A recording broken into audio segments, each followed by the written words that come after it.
Piquer og Plomb er tilridse med loddet, en procesbeskrivelse af en arbejdsproces. Der findes flere forskellige traditionelle måder at bygge stolpverkskonstruktioner på, og der er mange momenter, som indgår i hele byggeprocessen. Et af disse momenter kaldes på dansk tilridsning. En tilridsningsmetode, som på fransk kaldes Piquer au Plomb og på engelsk Plomb, bygger på, at man ved hjælp af tyngdekraften, det vil sige ved hjælp af lod og vatter, altid har en helt nøjagtig retvinkel. Direkte oversat fra fransk betyder metoden at stikke med loddet, og i denne sammenhæng kan vi kalde den for lodningsmetoden. Skal man bygge en konstruktion som denne efter lodningsmetoden, så deler man konstruktionen op i forskellige planer. Et plan i konstruktionen udgøres for eksempel af en væg, og for at ikke skulle arbejde i det lodrette plan, så lægges væggen ned. Alt hvad der er lodret i væggen, når den står på plads, er derfor vandret, når man arbejder med den. Arbejdsprocessen har her for overskuelighedens skyld blevet opdelt i følgende momenter: opsnøring, udlægning, afvejning, faldhøjde, tilridsning og taphul.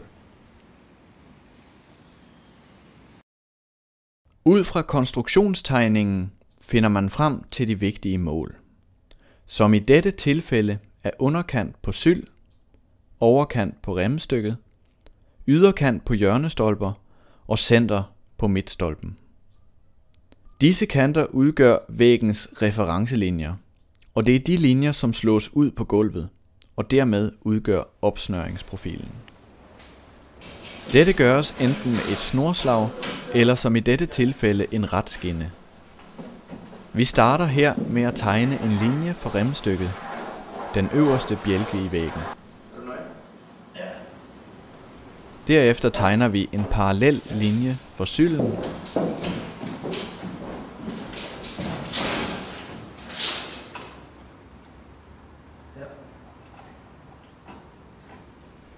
stolpernes linjer skal være vinkelrette mod sylden og remstykket. Her anvendes en tømmervinkel, men vil man være mere nøjagtig, kan man anvende Pythagoras eller praktisk geometri.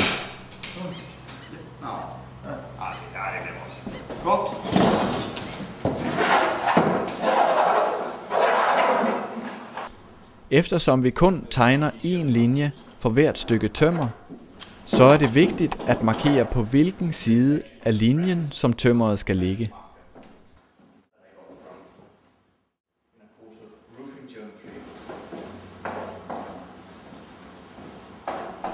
Dette gøres fint med et kryds, som gerne er ekstra synligt. Her med blå kridtfarve. So, now I'm happy. I have one line for the sill beam, one line for the top beam, one for a corner post. Nu er alle de nødvendige linjer på gulvet. Før vi lægger tømmeret ud på opsnøringsprofilen, så lægges der klodser ud. Next step is pushing out these small blocks. Når man arbejder på et plant gulv, anvendes med fordel klodser med samme dimension. This floor is quite level all over. I just use the blocks with the same size. Nu er det vigtigt, at klodserne ikke placeres der, hvor der skal være tømmersamlinger. Now I'm able to put out the sill and the top beam. Der findes visse retningslinjer for, hvordan tømmeret skal lægges. And then usually I would try to look along the timber to see where the bend is, because usually I would like the bend to go upwards. Generelt kan man sige, at man vil have bøjningen op og ud i konstruktionen. Because usually the timbers are bent in two ways at the same time. Nu ligger sylden på plads. Selvom det kan være svært at se med øjet, så fremgår det tydeligt, at tømmeret også er vindskævt. So we have to make it stable. But you can take in the other one, the top beam. For at kunne stabilisere tømmeret anvendes små trækiler. Et uundværligt værktøj, når man arbejder med ikke perfekt materiale. I think it's always good to have some wedges in your toolbox. They're very good to stabilize the timbers. And now I have to decide where I want to have the level. Nu skal vi bestemme, hvor vi placerer vores referencepunkt. Det vil sige det sted på tømmeret, hvor det er enten i lod eller i vatter. Dette kan med fordel gøres med et vatterpas, men fungerer også fint med et lod. Yeah. Good. And then I make a mark here. Nu tegnes et mærke for at vise, at dette punkt er i lod, når væggen ligger ned, og i vatter, når væggen står op. Det er det såkaldte level mark. So that face is your level, that point on that face is your level. Is my level. Yes. So now when I move it and put it back, I know if I place this in level, it'll be in the same position. Yes, I got you. So now I have to put it according to the lines. And I can use the plomb as well. Derefter lægges tømmeret efter linjerne på gulvet. And this is why the French plomb is quite good, because you can see through it. Her er det franske lod perfekt, eftersom man ser linjen gennem hullet i midten. Nu kan tømmeret flyttes, så kanten følger linjen på gulvet.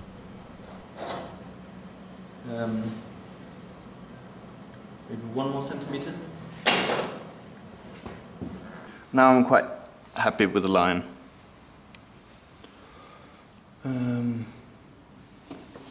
But of course, it's only this edge that is on the line. This one is a bit below. But I have to accept that because it'll be different on the other side. Hvis tømmeret er vindskævt, er man nødt til at vælge, om linjen på tømmeret skal ligge efter overkant, underkant eller i midten. Ofte bliver man nødt til at gå på kompromis. Dette gøres i begge ender. And then over here, I might have to put it a bit upwards.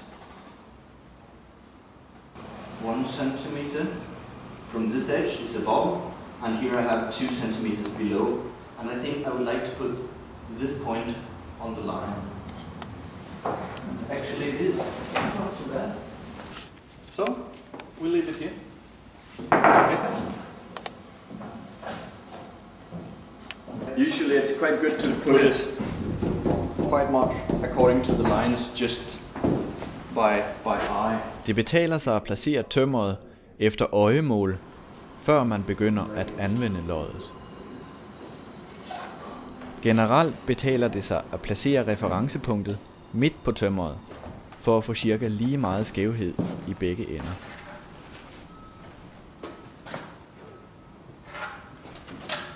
So this is the French mark. Her ser man det franske level mark. Nu er det horisontalt liggende tømmer på plads. Derefter lægges stolperne ovenpå.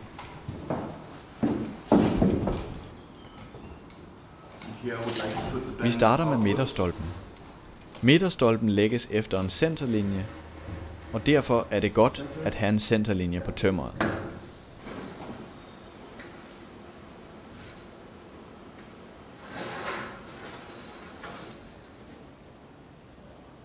With this one,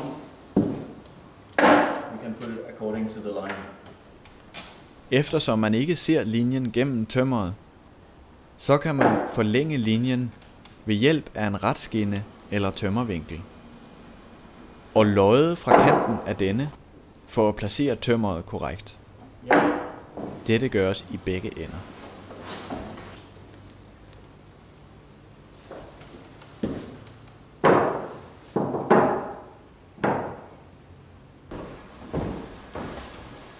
Hjørnestolperne lægges med kanten på linjen.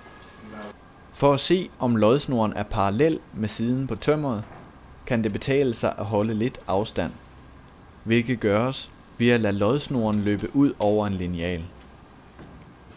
So that's why I take the ruler to push it out a little bit. So now the straight line is almost there. And that is actually, I've been not quite good enough about this, because this point is a bit further in on this edge. So I might have to turn it, but it doesn't seem to want to turn. And it would be silly of me to turn it more if it's quite stable as it is. So I chose to put the mark in the wrong place.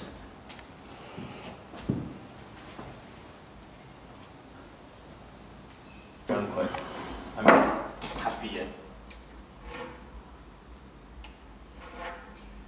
And you're not allowed to have two of these marks if they're not the same, so I have to get this away, get rid of this. So we'll have the tenon just here. Yeah. And it would be a little problem with the tenon, but in here I think it'll be okay. That's my choice now.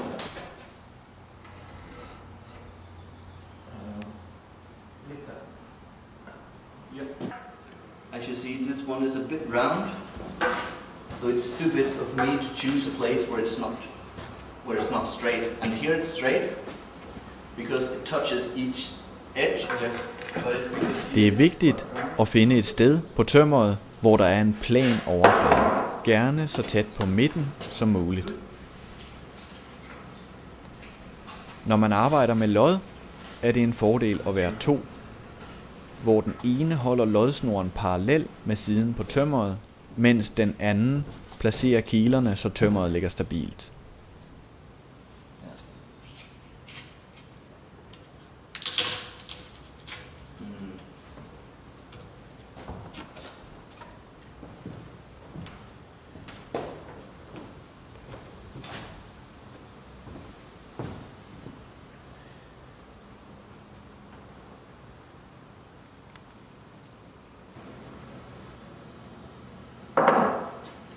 With the Plomb level mark.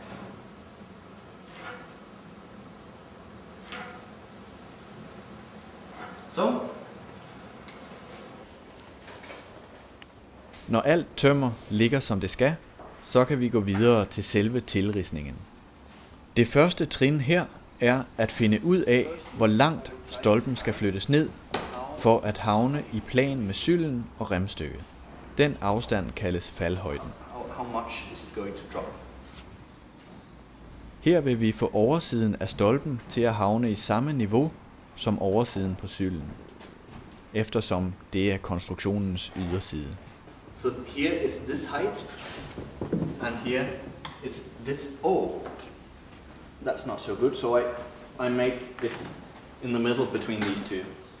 Ved at stille passeren på den gennemsnitlige afstand mellem overkanten af stolpen til overkanten af syld og remstykke, bestemmes faldhøjden. There. And it's okay. I'm quite happy, so I fix this. And if I want to make sure I can keep it, here I have the distance. I can turn back to that. Nu kan vi ved hjælp af loddet tilridse samlingen. Lodsnoren fungerer som en referencelinje, som er nøjagtig vinkelret mod batter. Now I need to get as far into the corner as possible. Lodsnoren skal placeres så langt inde i hjørnet som muligt. Igen er det en fordel at lade snoren hænge ud over linealen. Drop the line to make it still. For at loddet skal hænge helt stille, kan man lade det berøre gulvet og trække det op og ned nogle gange, samtidig med at man flytter lodsnoren helt ind i hjørnet. Now I want to make sure that this point is touching, and in one point on the bottom it's touching. So it's almost good enough now. And here I have quite a distance. Nu rører snoren begge stykker tømmer, men udgør en helt lige linje. Ser man direkte ovenfra, skal linjen udgøre et punkt. So now I take, because this face is going to be transferred up here. Siden på sylden skal føres op på stolpen. I'd make one point here. Actually, it's touching in the middle here. So I have to know. There, it's about in the middle here. So that's why I know that here I have this point. Først findes det punkt, hvor lodsnoren rører sylden. Eftersom dette punkt findes i midten, så anvendes passeren med faldhøjden til at bestemme, hvor dette punkt findes på stolpen. Dette punkt markeres med en lille linje med en hale, hvor halen gør, at det er lettere at finde tilbage til punktet, når man skal tegne linjen. Down here, it's a bit, there's a little distance, so I want to make the mark the same distance from there. And up here, I have a little distance, so I take the same distance. Derefter tager man underkanten på sylden. Eftersom der er en lille afstand mellem snoren og tømmeret, så tegner man på med samme afstand på underkanten af stolpen. Ved overkanten er der lidt større afstand. Den føres op til overkanten af sylden. Bemærk, at blyanten holdes i samme retning som kanten på sylden. And at the same time, the line is revealing this face down here. Derefter fører stolpens side ned på sylden. It's touching down here. I can go close to the line. And up here I have quite a big distance. And I can measure this, how big it is, and take it down there.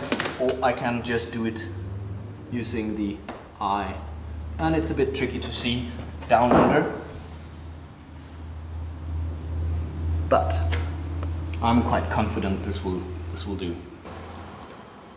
Snoren rører stolpen i underkant. Derfor tegnes det punkt helt inde ved snoren, men på samme side af snoren som tømmeret. Ved overkanten er det en noget større afstand. Vil man være helt sikker, kan denne afstand måles enten med tommestok eller med passer. Men efter lidt træning går det præcis lige så godt med øjemål. Nu kan man slippe loddet og samle punkterne til en linje. And I can connect the points.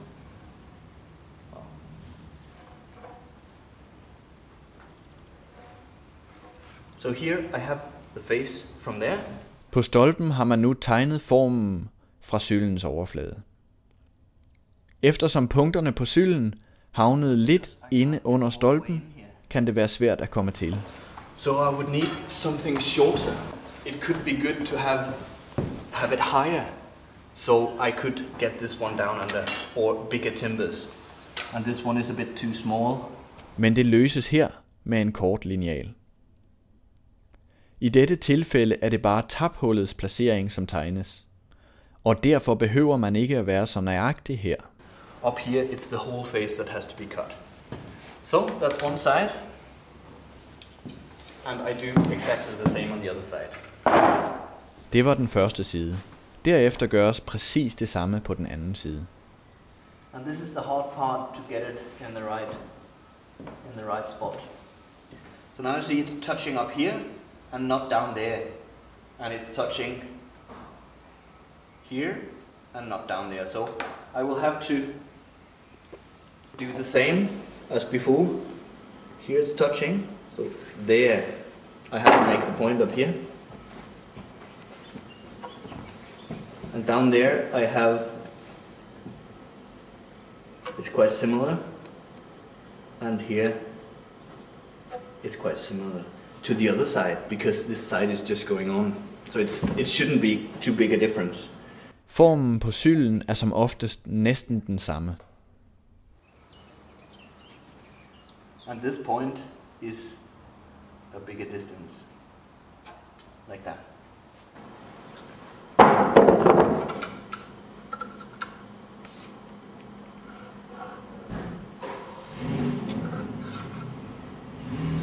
And here, now, on this side, I can make the line with the big one, because it's getting outside of the timber. Så. Nu er siderne tilridsede. Nu skal tappens og taphullets form og placering bestemmes. The French tradition just used this one. Dette kan gøres på forskellige måder. Men her anvendes den franske lineal som skabelon. Først tegner man taphullet. Man holder linealen langs med overkanten på sylden og tegner en streg på undersiden af linealen. And you just give it another one. Derefter tegnes en lineal tykkelse længere nede. So here you have the mortise. Så er taphullet klart, og det vil have samme bredde som linealen. So I take the same distance here from this point and I mark it up here. For at sikre, at tappen havner i den rigtige højde og samtidig er parallel med taphullet, så anvendes faldhøjden. Ved at placere passerens ene ben ved taphullets overkant, markeres punktet med passerens andet ben oppe på stolpen. Dette gøres med et punkt med hale. Den ridse, som opstår, når man trækker passeren væk fra punktet. Dette gør, at det er lettere at finde tilbage til punktet, når man skal tegne linjen. Derefter tages underkanten af taphullet på samme måde. And I do the same with the other side. Det samme gøres på den anden side.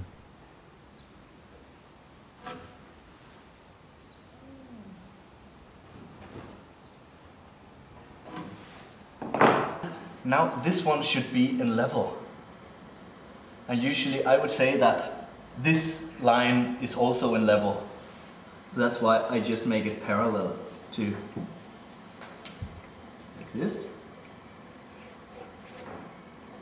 Nu kan man indtegne tappen ud fra punkterne ved at holde linealen i vater, eller som her, parallelt med stolpens overkant.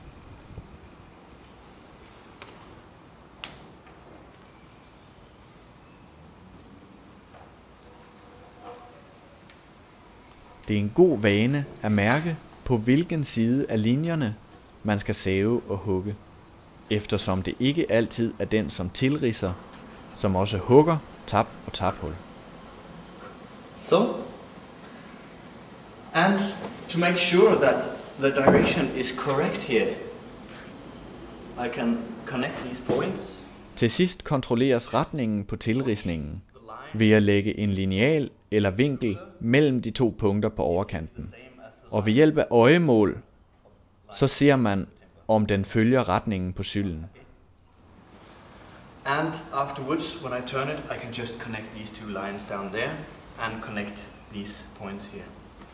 So.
And I don't know why. It's always, or maybe I know, it's better to be standing behind. At least that's my experience.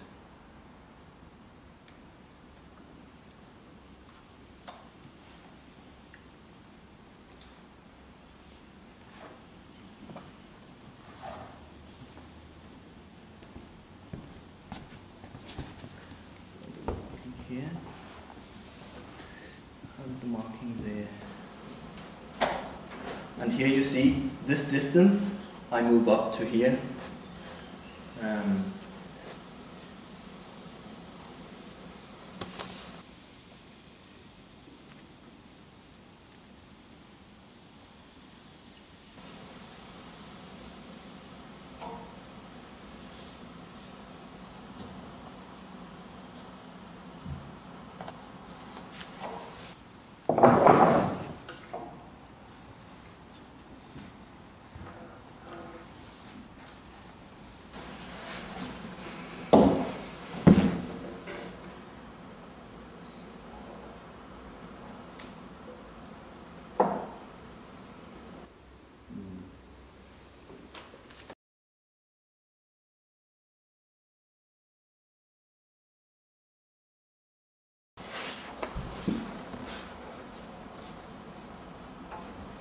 And I make a little bigger.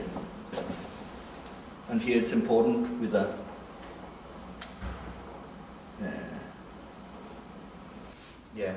with this one that it's not going to be pushed together. So, and now I can try to use the level, or at least I should make sure that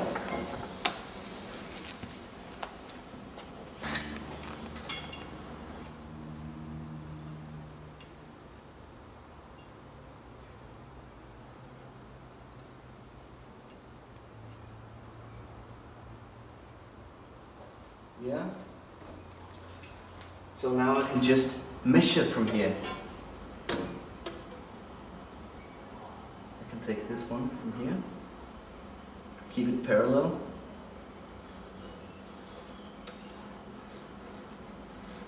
The edge.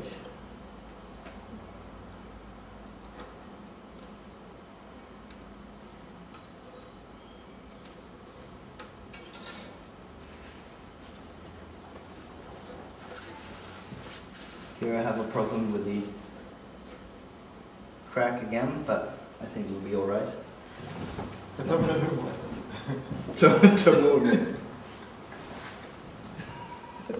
Yeah. Very funny. No, actually it was quite funny, I think. So,